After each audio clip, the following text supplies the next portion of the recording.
Գյորջյան Կասկադ 60 ամիս փուլային վճարում բազմաթիվ առավելություններ։ Բարև ձեզ, այսօր Փաստինֆոյի հյուրը քաղաքագետ Երվանդ Բոզոյանն է։ Բարև ձեզ, պարոն Բոզոյան։ Շնորհակալ եմ հրավերն ընդունելու համար։ Պարոն Բոզոյան, 10 եպիսկոպոսների անունից, բայց փաստացի Նիկոլ Փաշինյանի պահանջներին համապատասխան հայտարարություն է տարածվել մայրաթոռում հավաքի մասով։ Նկատենք, որ Նիկոլ Փաշինյանը առաջինն էր, ով խոսեց, թե վեհափառը պետք է հրաժարական տա, եւ այս 10 եպիսկոպոսներից շատերը ի սկզբանե դեմ էին արտահայտվում, նշելով, որ սա իրավաչափ չէ, անգամ եթե վեհափառը կալանավորվի, միևնույն է նա շարունակելու է լինել ամենայն հայոց կաթողիկոսը, բայց հիմա այս եպիսկոպոսները իրենք են նախաձեռնում վեհափառի հրաժարականի պահանջը։ Ինչու՞։ Դուք եք հասկանում, որ եպիսկոպոսները փաստացի դրածոներ են, իրականում իրանց վրա կոմպրոմատներ կային հավանաբար, կամ ճնշել են, կամ բաները պատկերացնում եք Փաշինյանը հայտարարում է եկեղեցուն մաքրելու համար եւ ինքը փաստացի այդ մաքրելը ուզում է անի այն մարդկանց միջոցով, որոնց վրա մեծ կոմպրոմատներ կան։ Այսինքն կոմպրոմատներ դա նշանակում է այդ մարդիկ կեղտեր ունեն, չէ՞։ Եթե մարդը ունի կեղտեր, այդ կեղտի միջոցով ինքը հասկանալի պատճառով եկեղեցի չի կարող մաքրել, չէ՞։ Նույնիսկ եթե հասարակության ինչ-որ մի հատված կա, որ կարող է մտածի, որ եկեղեցու մեջ ամեն ինչ չի, որ մաքուր է եւ այլն, այս մարդկանց արդեն, այսպես ասած, տեսակը տեսնելով, մարդիկ արդեն հասկացել են, որ այդտեղ եկեղեցու խնդիր չի։ Բա փաստացի Նիկոլ Փաշինյանը պայքարում է ոչ թե կաթողիկոսի դեմ, ոչ թե բան, ինքը ուզում է կազմաքանդի եկեղեցին, ուզում է եկեղեցի ամբողջ կառուցվածքը փոխի, որտեղ դա իրանից պահանջում է հարևան երկրի ղեկավարը։ Այսինքն Իլհամ Ալիևը Նիկոլ Փաշինյանին առաջարկում է փոխել եկեղեցին, որպեսզի ինքը կարողանա իրեն աջակցել գալիք ընտրությունների համար։ Փաշինյանի գլխավոր խնդիրը ընտրություններն են, իրան հետաքրքիր չի եկեղեցին։ Տեսեք, 2018 թվականին, որ ինքը եկավ իշխանության, այն ժամանակ իր վարկանիշը շատ բարձր էր, չէ՞։ Այն ժամանակ սկսվեց բանը այդ նոր վեհափառ, նոր բան, շուտ են շարժում եղավ, չէ՞, եկեղեցու դեմ, բայց ինքը չաջակցեց, որտեղ իրեն հետաքրքիր չէր եկեղեցու խնդիրը։ Այն ժամանակ կարար, չէ՞, ինքը այն ժամանակ բարձր հեղինակությունով կարող էր բազմաթիվ խնդիրներ լուծել, բայց չգնաց դրան, որտեղ ինքը լինելով աշխարհիկ մարդ, ավելի շուտ աթեիստ նույնիսկ, ինքը փաստացի հավատացյալ մարդ էլ չի։ Իր գրառումները, իր որ տեսեք թե ինքը ինչի մասին է խոսում, բարձրում այդ մարդը խորը աթեիստ անձնավորություն է, ինքը անարխիստ է նույնիսկ իր հայացքներով ու պատկերացումներով, պարզապես ինքը հիմա ծանր վիճակի մեջ է հայտնվել, ինչի որտեղ պատերազմում որ պարտվեց, իր վարկանիշը անկում ապրեց, բայց ինքը շատ լավ հասկանում է, որ ինքը եթե հանգարտ կորցնի իշխանությունը, այս ժողովուրդը հաշվետար կարող է տեսնել իրան, որտեղ 4000 երեխա է զոհվել, Արցախ են կորցրել, մեծ վնասներ է տվել, հսկայական միլիարդավոր, տասնյակ միլիարդավոր վնասներ է տվել երկիրը։ Այս պայմաններում ինքը տեսնում է, տեսեք, Փաշինյանը իր 10%-ն էլ չի հանձնել, բայց իրան արդեն բանտում է,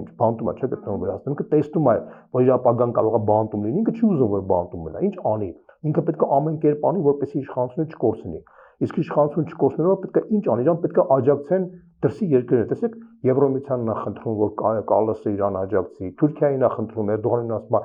ես մոռանում եմ Հայաստանի ամբողջ պատմությունը, բան մենակ ինձ աջակցին, այլ ասում է, հա կաջակցեմ։ Հիմա Ալիևին է խնդրում, ասում է, արի մենք իրար հետ մի հատ թատրոն սարքենք, խաղաղ պայմանագիր կնքենք, որ թղթով ես գնամ ժողովրդին ասեմ, որ ես խաղաղություն եմ բերել, վախացնեմ ժողովրդին իմ հակառակորդները, որ ժողովրդը հիմա քանի որ բոլորը տեսնում են, որ այս մարդը պատանդի կարգավիճակի մեջ է, վախեցած է սեփական ժողովրդից, ուզում են իրան օգտագործեն, ասում են այս պետք է լուծես, այս պետք է անես, այս պետք է անես, ասում են Զանգեզուրի միջանցքը պետք է տաս, ասում են կտամ, ասում են պետք է Մինսկի խումբը վերացնես, պետք է վերացնեմ, ասում են Ղարաբաղի մասին պետք է մոռանաս, ասում են մոռանամ, հասկանում եք, հիմա հերթական պահանջը պետք է եկեղեցին քանդես, ասում են, որտեղ հետ եկեղեցին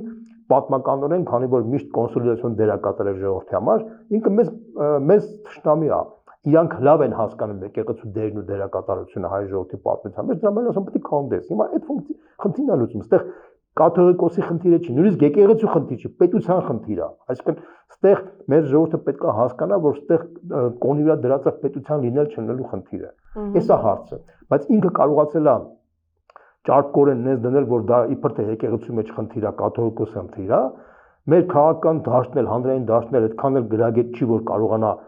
այս ամեն ինչը բացահայտի, արդյունքում հասարակության մի մասը տենց է դիտարկում, ինքն էլ օգտագործելով, որպեսզի կարողանա դա ավելի, այսպես ասած,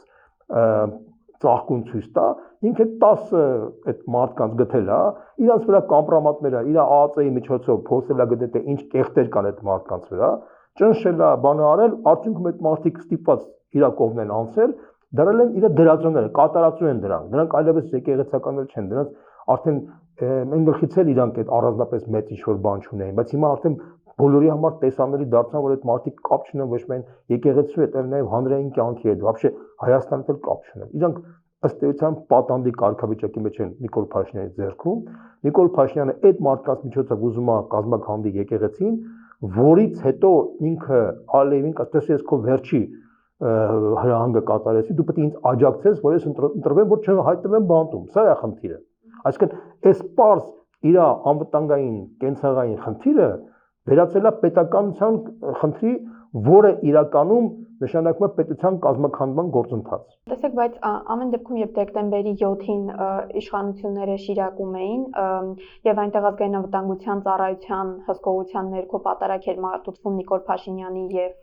նրա մերձավորների համար, Ալեն Սիմոնյանը հայտարարեց, որ արդեն եկել է ժամանակը, որպեսզի իրենք գնան մայրաթոռ։ Հիմա հաշվի առնելով Ալեն Սիմոնյանի այս հայտարարությունն ու այսօր արդեն տեղի ունեցող գործընթացները, չեն կարող ասել, որ սա հենց ուղղորդված պահանջ էր հենց եպիսկոպոսներին։ Եվ չմոռանանք, որ օրինակ ամիսներ առաջ մի հոգևորական դժգոհում էր, թե մեզ ժամանակին հորդորել են, որպեսզի մենք մասնակցենք հավաքների։ Հիմա նույնը կարծեք թե կատարվում է եւ ուղղակիորեն բարձրաստիճան պաշտոնյաները հրանգում են հոգևորականներին, թե ինչ անեն։ Դեք այդ մարդիկ, որոնք կոչվում են հոգևորական, իրականում դրանք բնակալեզներ են, բնակալեզների մասնագիտություն կա Հայաստանում։ Տարբեր իշխանությունների ժամանակ այդ բնակալեզները աշխատել են։ Պարզապես կարող է իշխանությունները փոխվեն, բնակալեզները փոխվեն, բայց դասակարգը չի փոխվում։ Հիմա եթե իշխանությունը փոխվի, այդ նույն բնակալեզներ հոգևորականները ասել են, որ գիտեք ինձ մեզ Նիկոլ Փաշինյանը ստիպել էր վախացել, դա համար մենք ստիպված գնացել ենք, բայց մի անգամ պետք է պետությունը կարողանա իր մեջ կամք դրսել, որի պատժի այդ մարդկանց, որպեսզի ջարդի այդ բնակալեզների ինստիտուտը։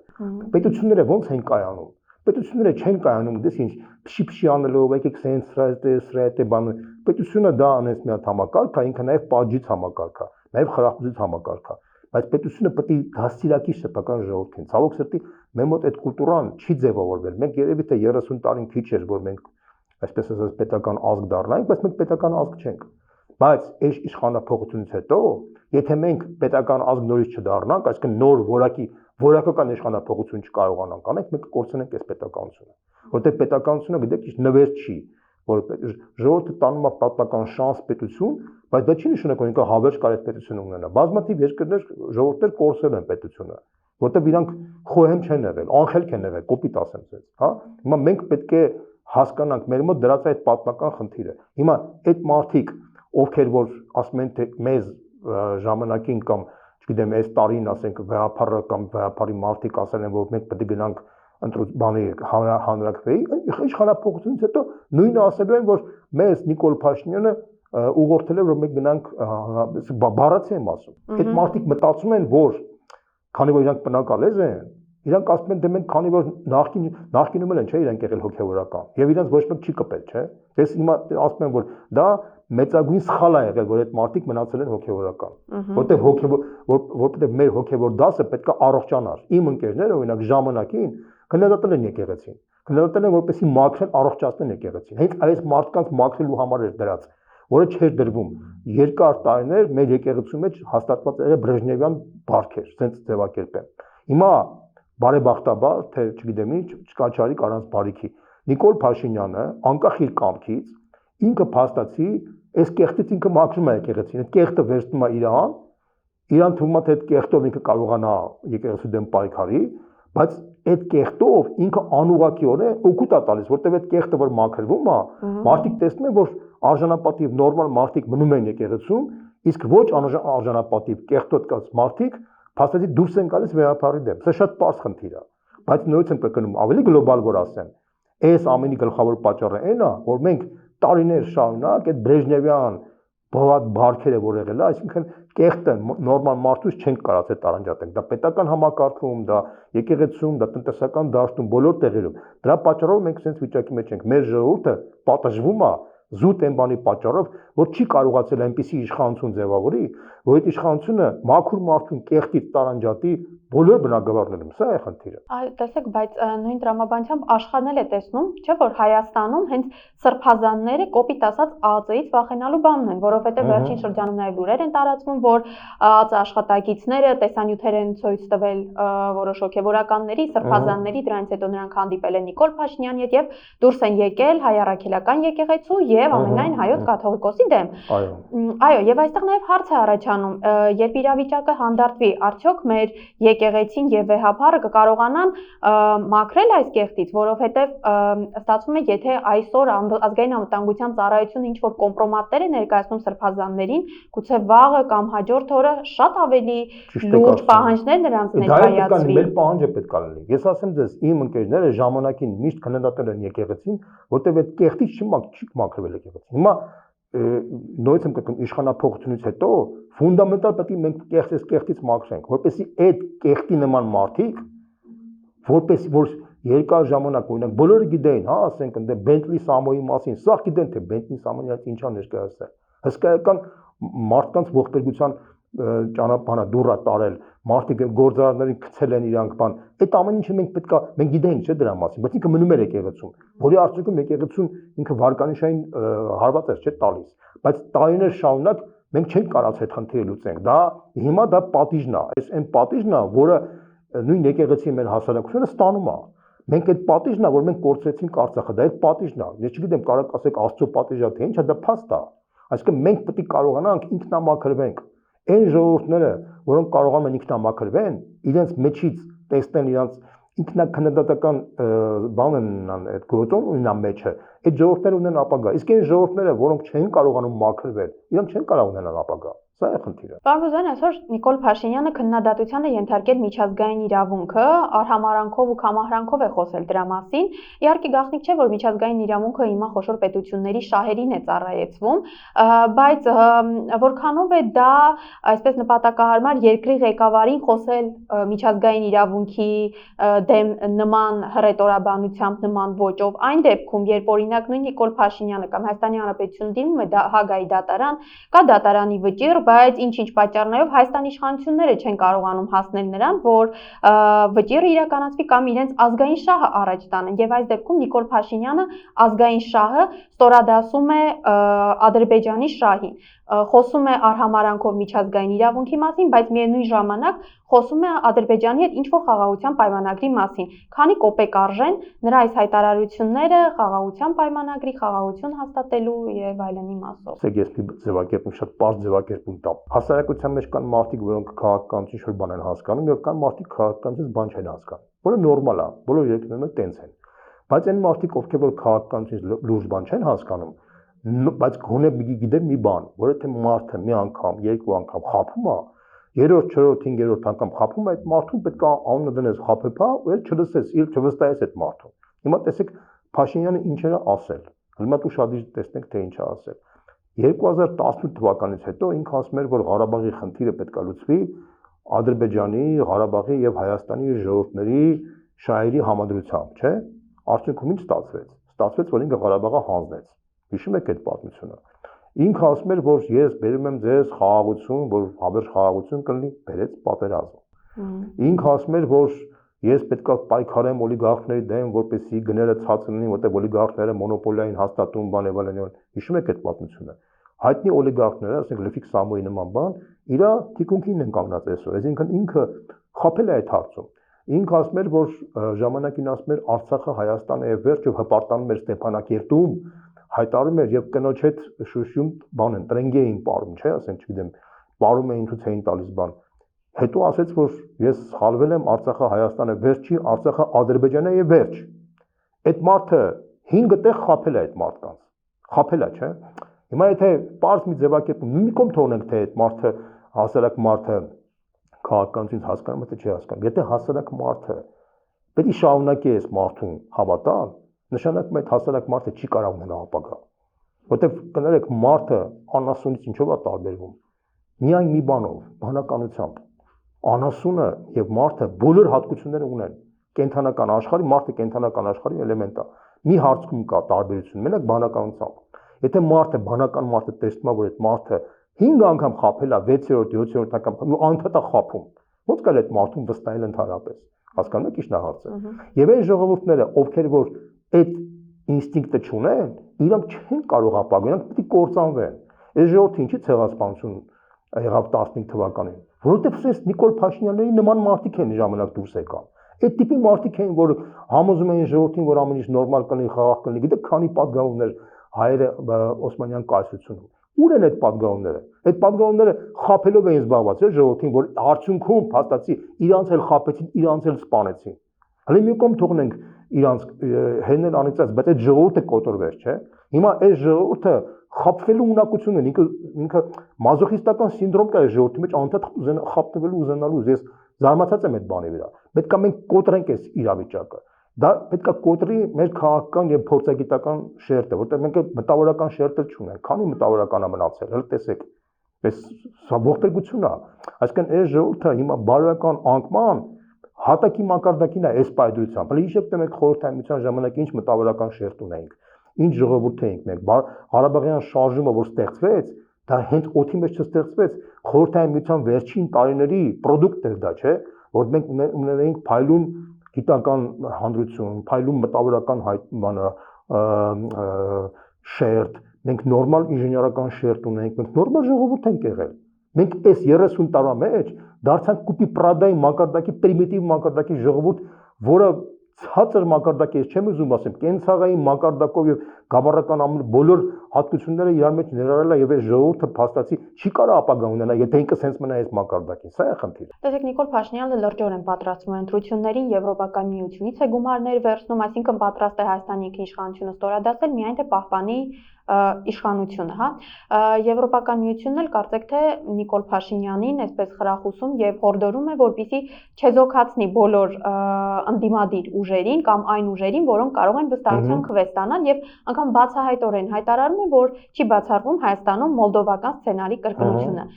Փորձենք հասկանալ, հա, ինչ է նշանակում մոլդովական սցենար եւ որն է լինելու դրա կիրառելիությունը Հայաստանում։ Տեսեք, ընդհանրապես Եվրոմիության մասին որ մենք խոսենք,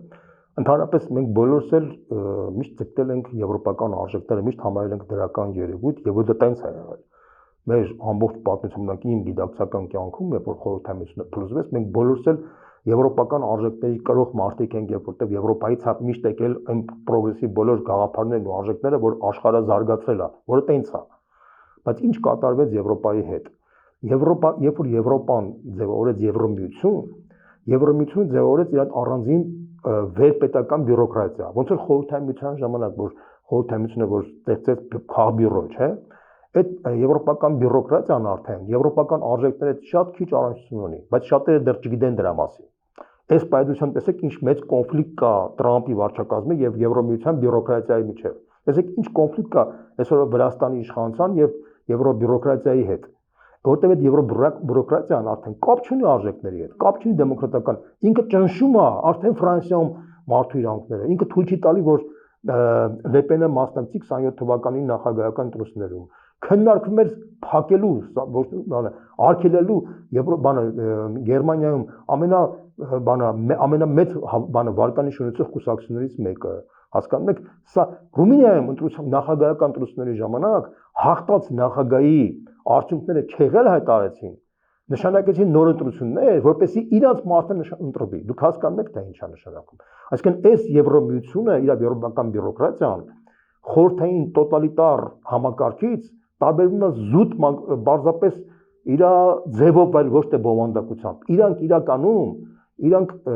Գեբելսյան քարոշչյան մեքենայի կրողներն են։ Իրանք իրականում նախնին խորհրդային տոտալիտար կոմունիստական համակարգի մտածողությամբ տեր մարդիկ են։ Իրանք կյանքի նպատակը մենակ Ռուսաստանի դեմ պայքարելն է։ Իրանք ուրիշ նպատակ չունեն, իրանք հետաքրքիր չի Հայաստանը կլինի թե չլինի, Ադրբեջանը կլինի թե չի, իրանք հետաքրքիր չի ոչ մի ազգային ավանդույթներ, արժեքներ, իրանք մոտ իրանք եկեղեցիները Ֆրանսիայում, Գերմանիայում իրանք եկեղեցիները փակվում են, իրանք տեղը մզկիթներ են ձևավորվում։ Դուք գիտեք դրա մասին։ Շատերը չգիտեն դրա մասին։ Իրանք մոտ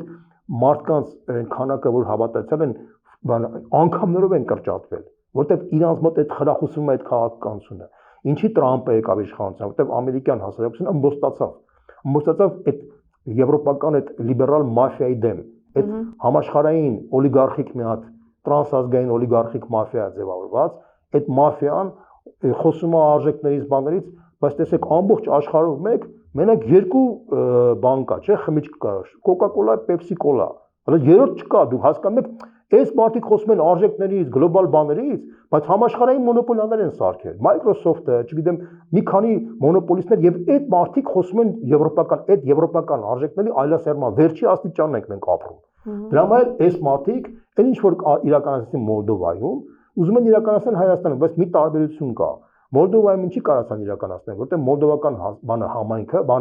սփյուռքը իրավունքներ ընտրելու են ժամանակ։ Եվ իրենք այս Մայա Սանդուն, իրանց Նիկոլ Փաշինյանուհին ավելի շուտ կինա ինքը Մոլդովայում պարտվեց, բայց այդ եվրոպական բյուրոկրատիան այդ Մոլդովայի համայնքի ձայների շնորհիվ իրանք հաղթանակ չշնորհեցին։ Հիմա բարեբախտաբար Հայաստանի ընտրական օրենսգրքում չկա այդպես մի հատ դրույթ, որտեղ մեր սփյուռքը կարա ընտրությանը մասնակցել, այդ ընտրությանը մասնակցել, այդ նույն բյուրոկրատիան մեր դեսպանատների միջոցով կկազմակերպեին կեղծեն ընտրությունները եւ կձևակերպեին, որ Նիկոլ Փաշինյանը հաղթել է։ Բայց քանի որ դա չկա, Նիկոլ Փաշինյանը ցուցվանգի մեջ է հայտնվել, ինքը պատային վիճակի մեջ է հայտնվել, ինքը աղերսում է փաստացի Եվրոմիությանը, որ իրեն օգնեն։ Բայց քանի որ գիտի, որ Եվրոմիությունը չի կարա իրան օգնել, որտեղ մոլդովական մոդել չկա Հայաստանում, իր գլխավոր հույսը Ադրբեջանն է մնացել։ Ինքը Ադրբեջանն ասում է վախեցրակ մեր ժողովրդին, որ եթե հանգարց չընտրվի դու պատերազմ կանես։ Իրանք հիմա տենց բանակցություններ են տանում Ալիևի Էրդողանի, չեք պատկերացնում։ Ինքը իր կյանքի, իր կաշին փրկելու համար պատրաստ է ամեն ինչ վաճառի, Երևաններ վաճառի, մենակ թե ինքը իր կաշին փրկի, որ մենակ թե ինքը չդատվի, սա է խնդիրը։ Եվ վերջում պարոն Բոզյան, փորձենք հասկանալ ինչ է անում ընդդիմությունը կամ ինչ պետք է անեն ընդդիմադիր ուժերն ու ազգային շահը առաջ տանող եւ ազգային շահով առաջնորդվող ուժերը, որպեսզի հաղթահարեն այս դժվարությունները եւ ի վերջո ընտրություններին էլ կարողանան շրջանցելով այդ կեղծիքներն ու ռեպրեսիաները հասնել հաղթանակի։ Տեսեք, ես այդ հարցին sense պատասխանեմ։ Մեր ուսումնասիրությունները ցույց են տալիս, որ մեր հասարակության գերակշիռ մասը ուզում է փոփոխություն։ Բայց չի տեսնում որևէ մի անձ եւ մի հատ ուժ, որը կարողանա էդի կյանքի կոչի։ Դա փաստ է։ Դա մեր ընդդիմության մեղքն է, ասենց ասեմ։ Այսինքն մեր ընդդիմությունը չի կարողանում կապիտալիզացնել այն պահանջը, որ ունի մեր ժողովրդի մեծ մասը։ Ինչի, որտեղ այդ ընդդիմությունը պարակտված է, որտեղ այդ ընդդիմության մեջ ամբիցիաները խեղդում են մարդկանց։ Մարդիկ իրանց անձնական շահ ավելի բարձր են դնում, քան պետական շահ։ Դա փաստ է, դա հայկական հիվանդություն, գիտեք, բժշկության մեջ կա հայկական հիվանդություն, գիտեք այդ պատմությունը։ Հիմա քաղաքական դաշտում էլ կա այդ նույն հայկական հիվանդությունը կա։ Այսինքն բոլորի մոտ ի տարբերություն վրացիների, ռուսների, պատմականորեն պարակտված ժողովուրդ են եղել։ Դա համար մենք պետականություն չենք ունեցել։ Հիմա այդ նույն մեր ավանդույթը պատմական տեղափոխվել է մեր քաղաքական դաշտում եւ այդ քաղաքական դաշտի այդ պարակտվածությունը խանգարում է, որպեսզի Հայաստանը փրկվի։ Բայց ես որպես քաղաքագետ իմ ընկերների հետ միասին ես Մայր Հայաստան լուսավորության ներկայացուցիչն եմ եւ հասկանում եմ, որ միայնակ ոչ ոք չի կարող հաջողության հասնել, ես հասկանում եմ, որ միայնակ գնալ ընտրությունների դա հանցագործություն է, խաբեություն է սեփական ժողովրդի համար, որովհետեւ եթե դու մի քանի աթոռ վերցնես ազգային ժողովում, քո երկիրը պետք է կործանվի, դու Նիկոլ Փաշինյանից պակաս պատասխանատուն չես լինելու դրա համար։ Մենք դրա համար մտածում ենք, որ ձևեն ենք ման գալիս, որ այնուամենայնիվ կարողանանք բոլորի ամբիցիաները կոտրենք, փորձենք միասնական մի հատ մեծ միավոր սարքենք, որ մեծ միասնական միավորով հանդես գանք։ Դժվար խնդիր ենք դրել, որտեղ սովորաբար նման խնդիր դնում են այն մարդիկ, որոնք ունեն ռեսուրսներ եւ կարող են այդ խնդիրը լուծել։ Բայց քանի որ մենք սպეციფიկ ժողովուրդ ենք, ասում եմ, մենք ի տարբերություն վրացիների, մենք շատ ենք սիրում վրացիների հետ համատած մեզ դրական ցույց տալ, բայց մենք ասեմ ձեզ Վրաստանը բազմաթիվ շատ անգամներով ավելի երկար պետականություն ունեցել, քան մենք։ Դա նշանակում է իրանք ավելի դաստիարակված ժողովուրդ են, ավելի կիրթ ժողովուրդ են, ավելի սոցիալիզացված ժողովուրդ են, ավելի իրանց ազգային շահ ավելի գերադասող ժողովուրդ են, քան մենք։ Դա փաստ եմ ասում։ Բայց այնուամենայնիվ մենք քանի որ այլ ելք չունենք, մենք պետք է դառնանք այտենց պետականաստեղծ ժողովուրդ։ Մենք ուրիշ տարբերակ հակառակ դեպքում մենք կործանվենք։ Ես ասես ձևակերպեմ։ Մեր առաջ դրած է հետևյալը, մեր ժողովուրդը մեզ ասում է միացեք, որ կարողանանք փոխեք։ Հիմա եթե մենք չկարողանանք այդ խնդիրը լուծենք, մենք ես պարզ անկեղծ եմ ասում։ Մենք կործանվենք։ Ալիևի թիմակիցները 2018 թվականին հայտարարեցին, որ 10 տարվա ընթացքում Հայաստան պետություն չի լինելու։ Այս 25 թիվն է 26 թիվ։ Հաշվեք մինչև 28 թվական։ Շատ լավ։ Շնորհակալ եմ հարցազրույցի համար։ Այսօր իմ հյուրը քաղաքագետ Երվանդ Բոզոյանն էր։ Fast-Info-ի հաղորդումներին արագ հասանելիություն ունենալու համար կարող եք բաժանորդագրվել YouTube-յան մեր ալիքին։ Համախմբվենք եւ փրկենք հայրենիքը ներքին ու արտաքին թշնամուց։ Մինչ նոր հանդիպում։